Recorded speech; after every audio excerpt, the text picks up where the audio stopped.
2 years after entering the court, Feng Minji was cornered by Meng Lingshou beneath a rockery in the palace, where the rogue stole his first kiss. Struggling fiercely, Feng Minji bit down hard, drawing blood. But that scoundrel merely licked the crimson off his lips, utterly shameless, as he said, "Feng Shaoqing, you've broken the law by harming a royal uncle. What punishment do you think you deserve?" Before the words had fully landed, a resounding slap struck his face. Feng Minji's eyes burned red with fury. "You scoundrel! Oh my feisty!" Meng Lingshou spat out the blood, rubbed his cheek, then casually grasped Feng Minji's chin, smirking like a rogue. "To be honest, I just lost a bet with some brats. They made me come kiss Feng Shaoqing. I had no way out. It was a great sacrifice on my part." Brushing off his sleeves, he straightened up with an air of righteousness. "Well, you've cursed me, you've hit me. Let's call it even. I'll take my leave now." The wind swept across the sky as Meng Lingshou strode off with triumph, leaving Feng Minji trembling with rage beneath the rockery. In the distance, laughter rang out. "Your Highness, tell us, was Feng Shaoqing's mouth soft?" "Soft. And sweet? Sweet or not?" "Sweet as honey." "Did it smell good?" "Was it fragrant?" "More than fragrant. It was intoxicating." Before the words fully landed, laughter erupted in crude, unrestrained waves. Feng Minji didn't need to look to imagine the faces of those privileged, debauched young men. "Your Highness is mighty. Your Highness is domineering. That sissy Feng Minji won't dare go against you anymore." Their fawning voices drifted further and further away. Only when the last echo faded into silence did Feng Minji finally step out from behind the rockery. Tears of humiliation welled in his eyes. His crimson official robe gleamed mockingly under the sun. Chest rising and falling with suppressed rage, he clenched his fists and struck the rock. Blood dripped onto the ground as he gritted his teeth. "Meng Lingshou, I will never forgive you." Feng Minji and Meng Lingshou's feud had festered for years, all because of an incident 2 years ago when Meng Lingshou relieved himself in the imperial garden. As the most unruly prince in the history of the Liang dynasty, Meng Lingshou was truly a spectacle. Of course, no one dared say that to his face. After all, he was the emperor's last surviving uncle. The emperor, Yun Di, was 40. Meng Lingshou had only just turned 17. Seniority was a cruel thing. No one in the entire empire outranked him, giving him free rein to exploit his seniority as he pleased, roaming about with his pack of wastrel noble sons, committing acts so outrageous that even the court historians hesitated to record them. 2 years ago, Feng Minji, freshly crowned top scholar, had entered the palace with his fellow officials for a tour. It was then that he first laid eyes on the infamous Prince of Huayan, Meng Lingshou. At that moment, the prince was boldly watering the flowers, his lackeys cheering him on. To be nourished by His Highness's divine essence, this flower is truly blessed beyond 3 lifetimes. Exaggerated praise rang out. Ministers shook their heads, unwilling to witness such disgrace. Only one figure stepped forward, undaunted, head held high. Feng Minji. Righteous and unyielding, he spoke words that still echoed through the halls of court to this day. "We receive the emperor's favor. We bear the burden of his worries. Today, even at the risk of great offense, I must say, Your Highness is nothing but a waste of the empire's resources." Sunlight streamed down. The moment his words fell, the courtyard plunged into stunned silence. Even the Grand Chancellor himself was too shocked to react. As the court held its breath, the young man before them whistled softly, fastened his robes, and turned around with a lazy smile. "What did you just say?" Feng Minji stood firm. A hand reached out to pull him back, but he remained steadfast, enunciating every word clearly beneath the open sky. "I said, Your Highness is debauched and shameless. Your actions disgrace the royal family." Gasps rippled through the officials. Bold, righteous, fearless. What a true man. What remarkable courage. And yet, in their hearts, They all knew one thing. Feng Minji was doomed. Most assumed he wouldn't live to see the next sunrise. Even Feng Minji himself had braced for the worst. But instead of punishment, he received an official appointment. He was made Xiaoqing of the Court of Judicial Review. Not long after taking office, he encountered Meng Lingshou again within the palace. Feng Xiaoqing, have you ever watched a cat toy with a mouse? It doesn't kill it outright, it plays, stretching out the agony. That's where the real fun is. Against the palace walls, that roguish face leaned in, voice low and taunting. This is my welcome gift to you. Don't disappoint me. Hold on for as long as you can, won't you? Otherwise, I'll get bored again. His arrogant laughter rang across the sky as he walked away, surrounded by his entourage, leaving Feng Minji behind, clenching his teeth so hard they nearly shattered. Don't worry, I will hold on, but not for your sake. He had spent years poring over books, his heart steadfast in his ideals. He had vowed to become a worthy official, to bring justice to the people. Not for a prince's amusement, but for a memory of robes as white as clouds, now lost forever. Late at night, Feng Minji returned home, the bandaged wound on her hand catching Qing Nu's attention. Qing Nu was a young boy Feng Minji had found in the snow when she first entered the imperial city. Back then, he was covered in wounds, his origins unknown. She took him in, and after he recovered, he remained in the Feng household, loyally following her. Now, under the lanterns in the long corridor, Qing Nu's expression was filled with concern as he persistently asked, "Master, how did you get hurt?" Feng Minji waved her hand dismissively, without saying a word. She simply clutched the unfinished case files from the Court of Judicial Review and wearily entered her room.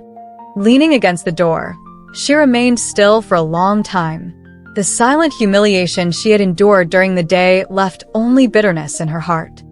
Holding the urn at her bedside tightly, her vision blurred unconsciously. Her fingertips traced its cold surface inch by inch. When she lifted her head, she saw her own reflection in the full-length bronze mirror. Exhausted, thin, pale, with empty eyes, the very image of an overworked, unyielding official. She removed her official hat, shed her robe, and her long black hair cascaded freely. Only at this moment did she revert to being herself, the almost unfamiliar Minmin, rather than the ever-strategizing Lord Feng of the Court of Judicial Review, constantly entangled with Meng Lingshou. "Jingyan, I miss you." She clutched the urn tighter, murmuring like a pouting young girl, "That scoundrel prince came to trouble me again today. This time he—" Under the flickering candlelight, she found herself unable to speak the words, only able to hiss through gritted teeth. In short, he's a shameless, despicable bastard. As she cursed, that infuriating smirk seemed to materialize before her eyes. Meng Lingshou, hands on his hips, waving his fan smugly. "Come on, Lord Feng. Let's see how I toy with you this time." Truly infuriating. For 2 years, she had clashed with that damn prince, engaging in countless battles of wits and will. Every victory left her elated, eagerly boasting to the urn in her arms, while every defeat found her sulking and complaining like tonight. Yet, she never realized that if Su Jingyan could somehow emerge from the urn, he would surely shake her shoulders in exasperation and ask, why, after all these years, could she never stop talking about that Prince of Huayan? Of course, Su Jingyan could never return, not even in her dreams. He had died in the autumn of the 7th year of Andy, his frail body unable to carry out his unfulfilled ambitions. A scholar through and through, he had dreamed of attaining official rank and serving his country. But fate had taken him too soon, leaving behind his childhood sweetheart, Feng Minji, who had chosen to live his dream in his stead. Binding her hair, binding her chest, Feng Minji had stepped into the imperial city with the urn on her back, determined to carry on her late fiancé's lifelong aspirations. If only she had never met Meng Lingshou, perhaps this path would have been much smoother. "If you ever fall into my hands, no matter your status as a prince, I will see that the law punishes you accordingly." She extinguished the candle. The night wind howled, and even in her dreams, Feng Minji continued to gnash her teeth in frustration, completely unaware that at the lavish, music-filled prince's manor, Meng Lingshou was lounging with a beauty in his arms, absent-mindedly tracing his lips, savoring the memory of that kiss from earlier that day. I must say, it tasted quite nice. The beauty in his embrace tilted her head, smiling as she plucked a grape and fed it to him. What is His Highness talking about? Meng Lingshou spat out the grape, licked his lips in lingering amusement and chuckled. I was just thinking, there's someone out there who enforces the law so fiercely, with a heart of steel, the spirit of a righteous man yet a woman's body. Isn't that rather intriguing? Heaven does not disappoint those who persist. After the rock garden incident, Feng Minji kept a close eye on Meng Lingshou for quite some time, and at last, she caught him breaking the law. The laws of Great Liang state that during ancestral rites, royal family members must abstain from meat and indulgence in music. Yet, Your Highness has been frequenting pleasure houses with your companions, disregarding our ancestors' honor. In the Red Sleeve Pavilion, Feng Minji stood beneath the lanterns in her crimson official robes, her righteous presence an odd contrast to the flirtatious courtesans around her. The young lords who had come seeking entertainment all stiffened in shock, except for the one seated at the head, Meng Lingshou, who continued smiling lazily, his star-like eyes locked onto her. Well, such a sharp tongue. After all this time watching me, you finally caught something, Lord Feng. Not easy, was it? With a flick of his fan, he gestured like a host welcoming a guest. Come, I bet this is your first time in a place like this. Why not enjoy some music and get acquainted? Feng Minji scoffed coldly, shoved aside an approaching courtesan, and raised her voice. Enough nonsense. The Court of Judicial Review is taking you in, Your Highness. Kindly come with me. This case, involving a royal family member, was brought before the emperor. The punishment was neither severe nor lenient. The young lords who had accompanied Meng Lingshou were each sent home and placed under house arrest. As for Meng Lingshou, the ringleader, his punishment was rather unique. Under the supervision of Lord Feng, he was to personally transcribe the entire legal code of Great Liang, word for word, without assistance. For Feng Minji, this was a satisfactory outcome. However, as she stepped out of the palace, Meng Lingshou, trailing behind her, whistled cheerfully, his mood seemingly even better than hers. That legal code is quite thick, Lord Feng. You'd better keep a close watch on me while I finish it. Under the vast sky, his roguish grin drew closer. Instead of shame, he wore his punishment like a badge of honor, making her frown deeply. Watching him saunter away, humming a tune, she muttered, he's completely lost his mind. But when night fell, and the Prince of Huayan's entourage arrived in grand procession, knocking on her gates with drums and gongs, Feng Minji finally understood what sort of absurd scheme this man had devised. I figured, Meng Lingshou declared with a smirk, that copying all that text will take at least 10 days, maybe half a month. Lord Feng, you're a busy official. It'd be a hassle for you to keep coming to my manor every day. So I thought, why not move in with you instead? What do you think? This was the most shameless move yet, forcing his way into her territory, as if daring her to back down. But instead, Feng Minji's stubborn streak flared. She glanced at the people behind him and sneered. How generous of your highness. To an outsider, it might look like you've moved your entire household here. She added coldly, since we'll be living together, then naturally, whatever lifestyle I follow, your highness must adhere to as well. I only worry that someone so accustomed to luxury won't be able to endure it. The two stood at the entrance, staring each other down for a long while. Finally, Meng Lingshou chuckled and waved his hand. His servants, albeit reluctantly, dispersed, leaving him to push past Feng Minji and step inside. Surveying the humble residence, he clicked his tongue in mock disdain. Tisk, TSK. Lord Feng, you live far too frugally. Even the stables at my manor are more comfortable. Feng Mingji followed without a change in expression, countering coolly. As an enforcer of the law, it is only natural to live simply. Unlike some people who indulge in riches and luxury, squandering the people's hard-earned money like a fat rat in a granary, reeking of corruption. Her sharp words left no room for argument. Meng Lingxiu coughed, pretending not to hear. Behind them, Qing Nu leaned in and muttered, "With the prince here, what about our food budget this month?"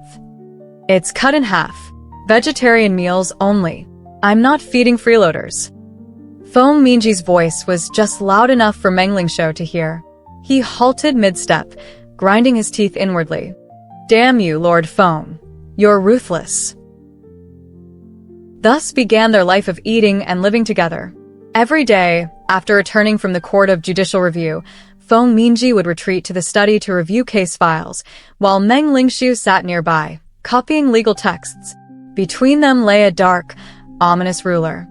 At first, Meng Lingxiu thought Feng Mingji was merely trying to intimidate him, but when his mind wandered mid-copying, the ruler came down mercilessly, striking him so hard that he immediately flinched in pain. "How dare you? You actually hit me," he exclaimed. By the flickering candlelight, Feng Mingji's face remained cold. "Yes, I did. Have you already forgotten the bold words you threw out upon entering this residence? What? Can't take it anymore?" Meng Lingxiu locked eyes with her for a moment before awkwardly sitting back down, rubbing his reddened hand. He thought about how he had been eating nothing but plain porridge and steamed buns for the past 7 days and felt an overwhelming sense of despair. Internally, he wailed, "What madness possessed me to voluntarily walk into this torment?" Less than half a month into his stay, Meng Lingxiu had noticeably lost weight. In stark contrast, Feng Mingji seemed to glow with vitality, looking as if she were floating when she walked. Even Qing Nu couldn't help but comment, her tone laced with envy, "It's been a long time since I've seen you this happy, my lord. The prince truly deserves credit for this." Feng Mingji froze, touched her own face, and quickly wiped away her smile. "Have I?" Then, a terrifying realization struck her. She hadn't spoken to Jingyan in a long time. It seemed that her daily life had been entirely consumed by Meng Lingxiu's antics. The constant bickering, the little victories of making him swallow a bite of vegetables, these absurd trivialities had become her focus. This was bad. Very bad. Disturbed by her own thoughts, Feng Mingji hurried off in a daze, only to run straight into Meng Lingxiu, who was on his way to show off his latest achievement. He caught her by the shoulders and proudly lifted his freshly copied legal text. "Look, Lord Feng. Has my handwriting not improved greatly? You're not allowed to say, 'A man's handwriting reflects his character' anymore and imply that I'm some pig-headed fool." Under the autumn sun, his face shone with pride, his robes fluttering gracefully. He looked remarkably handsome. Feng Mingji shuddered at the thought, pushing Meng Lingxiu away and stumbling backward. "Double what sorcery have you cast upon me?" Meng Lingxiu looked bewildered and tried to step forward, but before he could, Feng Mingji had already bolted like a startled rabbit, disappearing down the corridor. Watching her retreating figure, Meng Lingxiu chuckled in disbelief. He hadn't noticed Qing Nu approaching until she spoke in a low voice beside him. "My lord, please forgive her. The Ladies' Memorial Day is approaching. It unsettles my master every year around this time." "The lady?" Meng Lingxiu turned to her sharply, eyes wide. Feng Mingji had a wife. On a bleak autumn night, Meng Lingxiu found Feng Mingji on the rooftop, completely drunk. That day was Su Jingyan's death anniversary. Ever since Qing Nu's revelation, Meng Lingxiu had been preoccupied with complicated thoughts. He hadn't known, had never imagined, that Feng Mingji had once had a fiancé, now deceased. All his righteousness, his unwavering dedication to being a just official, was it all for the sake of a promise to the one beneath the grave? Meng Lingxiu recalled their past battles of wit and will, and an unfamiliar unease settled in his chest. Was it pity? Admiration? He wasn't sure. Now, Climbing onto the rooftop and seeing Feng Minji drinking alone under the moonlight, a strange heaviness filled him. Unable to stop himself, he reached out. Lord Feng, stop drinking. Let me take you back to rest. At dawn, a piercing scream shattered the peace of the Feng residence. A moment later, a loud thud followed as Feng Minji kicked Meng Lingshu off the bed. Qingnu, not even fully dressed, rushed over in alarm, only to hear the chaos inside. Lord Feng, put the vase down. Let's talk this out. I swear, I didn't do anything to you last night. You were the one who dragged me into bed, hugging that urn and talking to it all night. Qingnu's heart clenched. She was about to push open the door when a hoarse, furious shout came from within. Don't come in. Inside, Feng Minji stood barefoot on the bed, hair disheveled, eyes red-rimmed like a cornered rabbit ready to bite. A vase was raised high above her head, trembling in her grip. You, how much do you know? She demanded, voice unsteady. Meng Lingshu blinked, his gaze shifting from the urn beside the bed to Feng Minji's heaving chest. Then he let out a dry laugh. Everything I should know and everything I shouldn't, I know it all. Then, cautiously, he inched closer and lowered his voice. Don't worry, Lord Feng. I'll keep your secret. But can you at least put on some clothes first? It's a bit too much to handle first thing in the morning. Before he could finish, the vase finally came crashing down, shattering at his feet. With it came Feng Minji's enraged roar. Get out. Meng Lingshu's thick skin was enough to keep him unfazed even after Feng Minji had screamed "Get out" for the 1,000th time. On the other hand, Qingnu's eyes reddened with fury as she glared at Meng Lingshu as if he were her sworn enemy. Yesterday was Madame's Memorial Day, yet His Highness took advantage of Master's drunken state to do such a thing. What is Master supposed to do now? Meng Lingshu was nearly reduced to ashes by her seething resentment. Unable to endure it any longer, he turned back and winked at Qingnu. I will take responsibility for your master. With that, he carried the meal and went straight to find Feng Minji, who had neither eaten nor drunk anything. Qingnu was left standing there in shock, before suddenly letting out a piercing wail, covering her face as she sobbed bitterly. Master, my poor master. Feng Minji was too weak to even curse at him anymore. All she could do was lie in bed, frail and sickly, clutching the urn of ashes, while Meng Lingshu force-fed her for several days. That night, Qingnu went out to purchase supplies, leaving only Meng Lingshu and Feng Minji in the entire Feng Manor. Yes, the Feng Manor was that impoverished. As Meng Lingshu put it, so poor that even if an assassin came, there wouldn't be enough servants to stop him. And as fate would have it, misfortune never misses its mark. An assassin really did come. Autumn leaves drifted in the wind. The night breeze whistled. Just as Meng Lingshu and Feng Minji were wrestling over the urn, the door was kicked open with a loud bang. Both of them looked up in unison, only to be stunned by the sight of a black-clad assassin radiating murderous intent. I have taken money to settle a grudge. Who is the Grand Judge of the Court of Judicial Review? Feng Shaoqing, who ruled on the salt merchant case last month.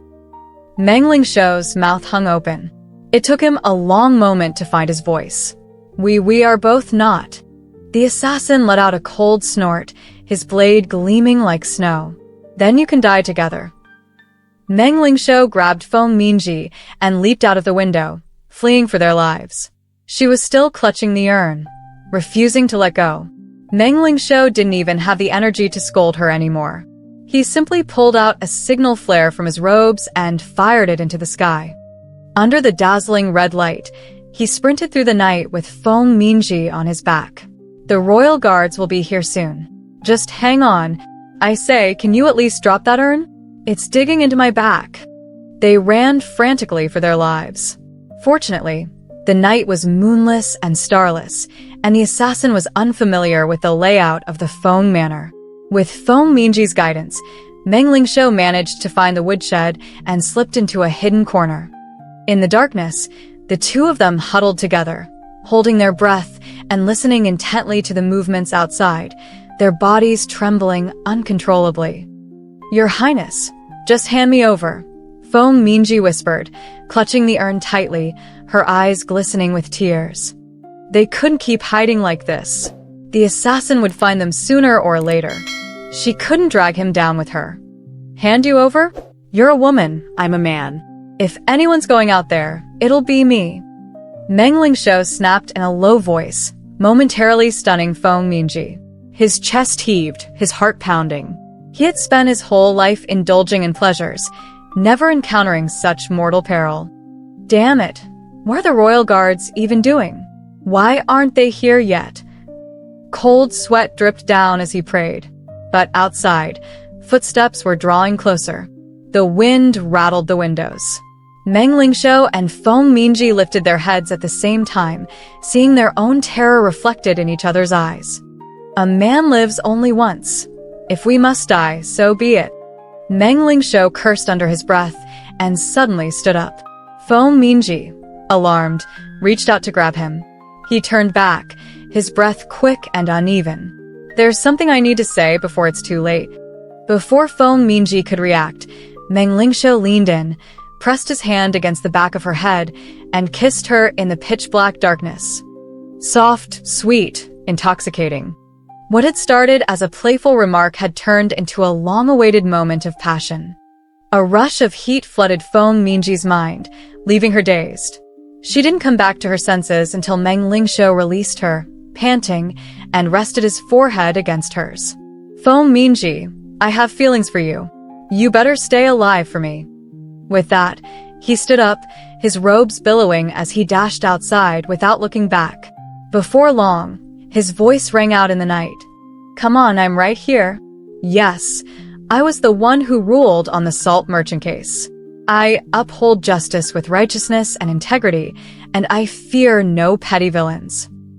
For a long while, Feng Minji remained frozen in the dark corner of the woodshed, unable to move.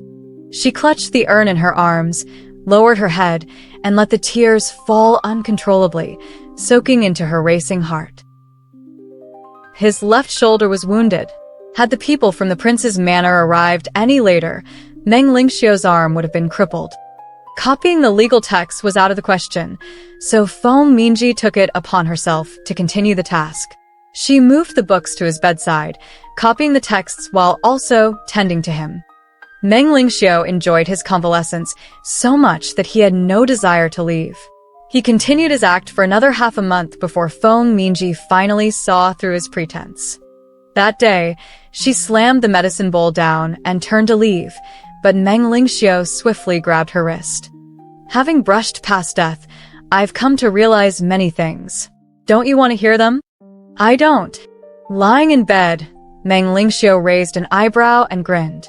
With a sudden tug, he pulled her off balance, and she fell straight into his arms. You don't want to listen? Too bad, you're going to. His strong arms tightened around her, rendering her struggles useless. When she finally ceased resisting, his warm lips brushed against her ear, letting out a quiet sigh. Minji, life is fleeting. The dead are gone, and the living should live well. Your Jingyan wouldn't want you to cling to the past and spend her life as a widow in mourning, would he? The wind rattled the window frames, his voice soft yet piercing. She bit her lip. What do you know? I am willing, But her throat tightened with sobs, preventing her from finishing. Tears streamed down her cheeks, silently soaking into the shoulder she leaned against. Outside, birds flew south, and the last autumn leaf drifted to the ground. The season could not be held back, and winter was about to descend. The next day, Feng Minji threw a stack of freshly copied legal texts onto the bed, her face cold. The laws of Daliang are fully transcribed, Your Highness. You may leave. She practically dragged Meng Lingxiu out of her residence. A carriage from the prince's manor was already waiting outside, but he refused to leave, pounding on the doors with all his strength. Feng Minji, is this how you treat your savior? Open the door. I refuse to go. I'll copy another set of Daliang's laws if that's what it takes. No matter what he said, the doors remained shut. Feng Minji stood on the other side, her expression devoid of emotion. Outside, Meng Lingxiu pounded the door until exhaustion overtook him. He finally leaned against it, breathing heavily, and after a long silence, chuckled softly. "You so stubborn, so unyielding. Living like this must be exhausting. It's truly heartbreaking." As his footsteps faded and the carriage rolled away, silence returned. Feng Minji slowly slid down to the floor, mist clouding her eyes. She lowered her head, and the urn in her arms trembled as crystal-clear tears shattered upon it. After shutting herself in the archives of the Court of Judicial Review for days, working tirelessly without rest, Feng Minji finally emerged. She was greeted by the first snowfall of the season and an unbelievable piece of news from her servant, Qingnu. Meng Lingxiu had been impeached by the court officials. A joint petition had been submitted, and Emperor Yun had summoned him to the palace overnight. He had yet to return. And the cause of this storm of accusations? The assassination attempt at the Feng residence. Rumors had spread, claiming the assassin was sent by Meng Lingxiu himself, that he had failed to kill his target and instead got himself injured. As the story passed from mouth to mouth, it grew more exaggerated, until the streets buzzed with whispers that Prince Huayan, long harboring resentment, had hired a killer.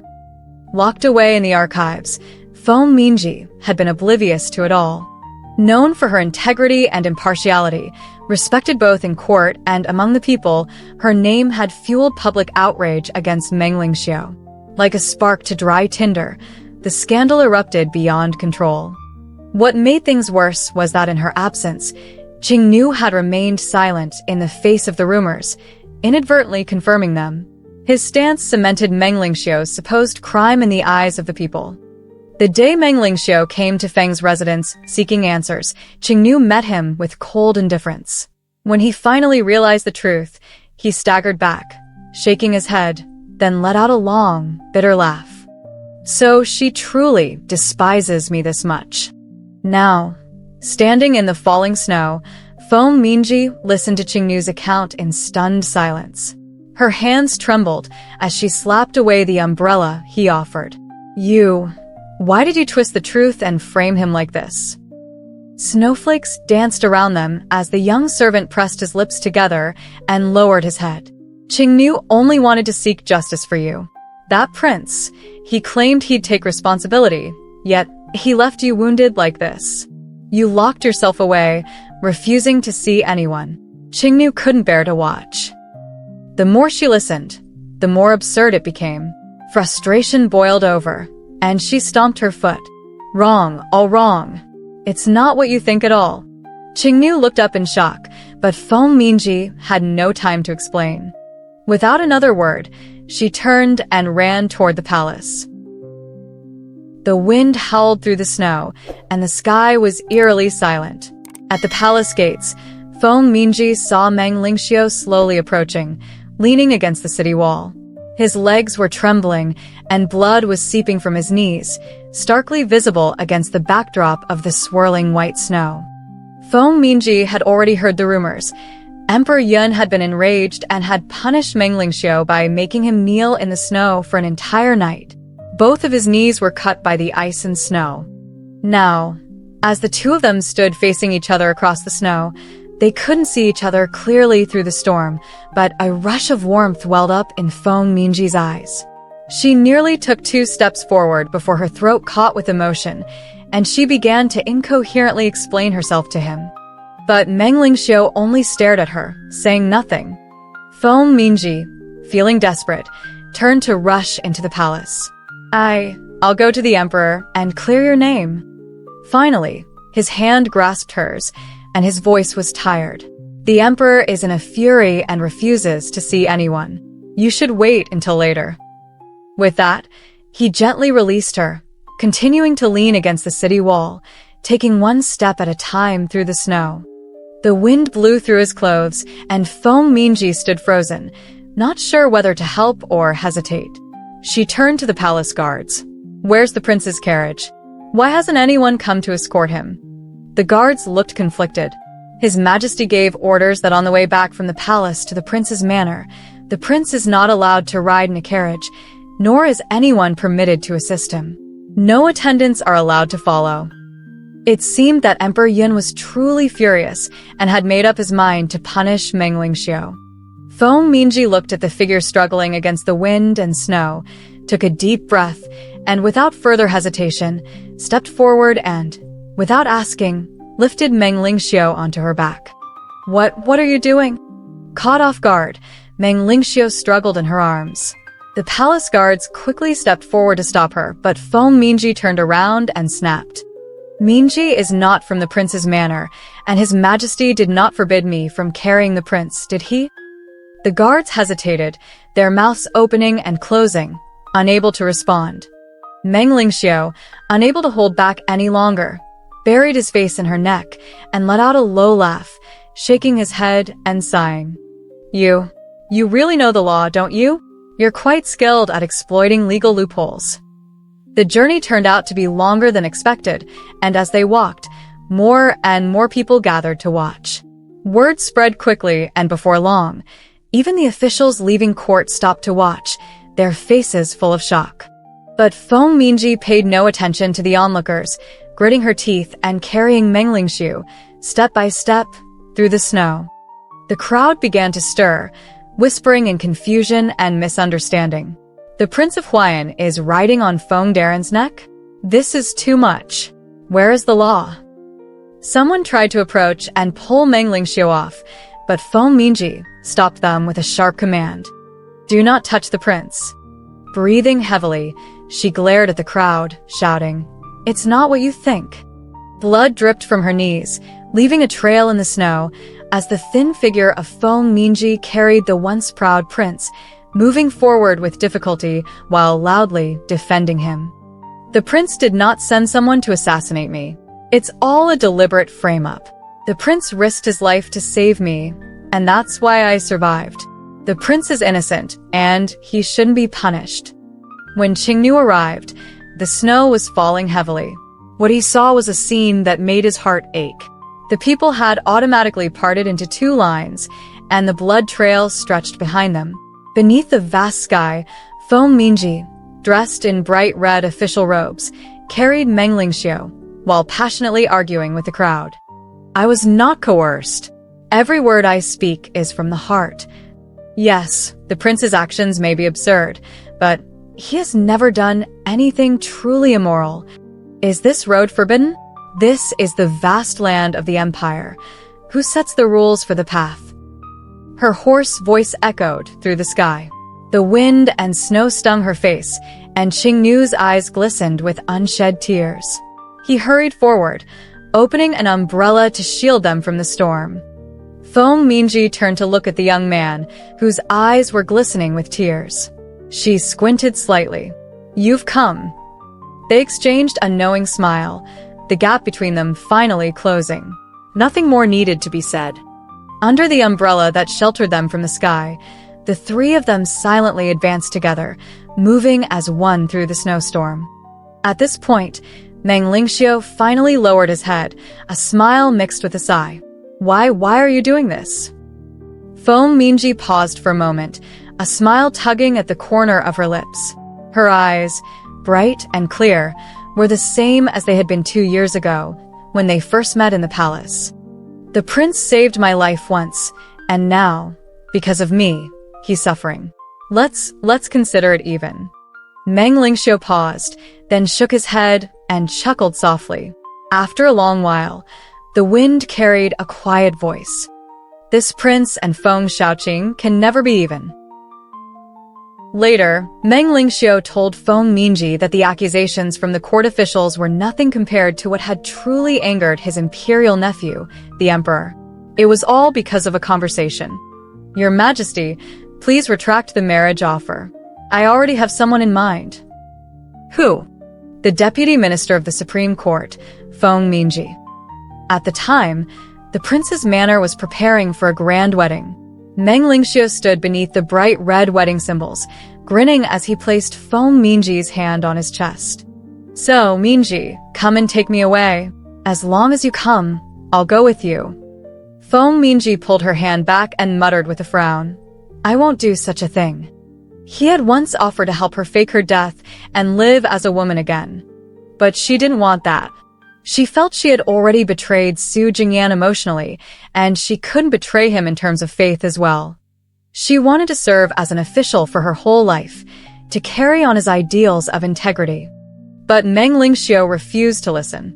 Now, in the decorated wedding hall, he leaned close to her, half joking and half serious. "If you don't come, you'll have to watch me commit suicide in the bridal chamber." Her heart tightened. She looked up at him sharply. "Stop being so childish, all right?" "No," he said stubbornly. "I'm happy. I'm being willful, and I want to be with Feng Xiaoqing." Under the flickering red candles, their eyes met. Meng Lingxiu once again took her hand and placed it over his heart, his gaze filled with a smile that was firm and unyielding, with every word resolute. "Even if you serve as an official for your entire life, I will not give up on being with you. It's just words of criticism, going against conventions. What do I fear?" On the night of the Prince of Huayan's wedding, fireworks filled the sky, and the whole capital was bustling with excitement. But during the ceremony, as the couple prepared to bow, a figure appeared as though falling from the sky, shouting from a distance, "I." Everyone turned in unison, and at the door stood none other than Feng Minji, panting heavily. "Have something to report to the prince."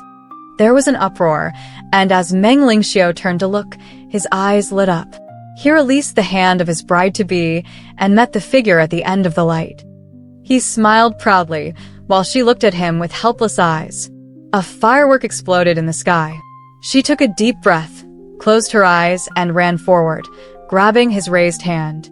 The two figures ran through the night, heedless of the world, the cold wind swirling around them, rustling through their clothes and hair. Meng Lingxiu was as happy as a child. "Minji, I've won. I've won the bet with the emperor. We can be together now." What was the bet? When the court scandal broke, Feng Minji never imagined that when Emperor Yun summoned Meng Lingxiu to the palace and found out that the person he loved was her, the emperor would fly into a rage, almost kicking this willful imperial uncle to death. Thankfully, before acting, the emperor recalled the late emperor's will. Meng Lingxiu, the son of the late emperor's later years, was cherished beyond measure. The late emperor had left instructions to ensure his safety and happiness for his whole life, no matter what. That day, under the endless white snow, Meng Lingxiu knelt in the snow, his knees cut by the ice, but he felt no pain. He only looked up at Emperor Yun, his smile pale. In the long, tense silence between them, Emperor Yun could not withstand the pressure and, in a sudden flash of inspiration, said, "That Feng Xiaoqing is most upright. If he can appear at the moment of the imperial uncle's wedding and publicly take the bride, then I will have nothing to say. I will allow the prince to do as he wishes. What do you think?" The emperor had originally planned a retreat to move forward, thinking that the bet could never come true. But unexpectedly, his scheme backfired. Under the heavy snowfall, he saw Meng Lingxiu break into a broad grin, his voice clear and confident. "I've made many bets, lost more than I won, but this time I will win. Do you believe me, Your Majesty?" What day is this, and what years pass? Many years later, Feng Minji's position rose higher and higher, and her controversies grew. Yet she paid no mind, continuing to meet Meng Lingxiu in the prince's manor for tea, every now and then. On one such day, they stood in a pavilion, watching the snow fall. They stood, hands behind their backs, gazing at the endless whiteness, the vast heavens above. Meng Lingxiu laughed as he raised his cup of wine. "When they write history in the future, do you know how they will describe you? Feng Minji, Deputy Minister of the Supreme Court, a heretic who defied conventions and destroyed her own reputation. Are you content with that?" "I am not content." "Then you?" "But I don't care." Removing her official hat, Feng Minji turned to face him. In the snowstorm, they exchanged a glance, their hands entwined as they smiled at each other. "What I care about now," Feng Minji said, "is only one thing.